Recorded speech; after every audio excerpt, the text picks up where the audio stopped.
Para sa tao mo na mahal mo. Hindi man ikaw naging first love ko, pero ikaw ang pinakahuling mamahalin ko.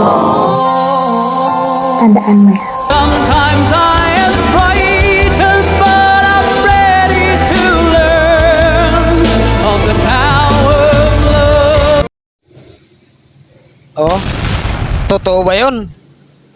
Huwag mong subukan. Ang mamahalin mo Masisira ang buhay mo. sa habang buhay.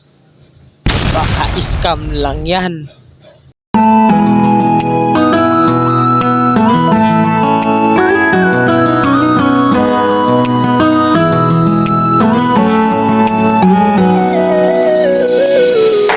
Bakit kaya mapagbiro ang tadhana? Bakit kaya pagdating nyo ay sabay pa? Pareho ko kayong gusto, isa nga aking puso.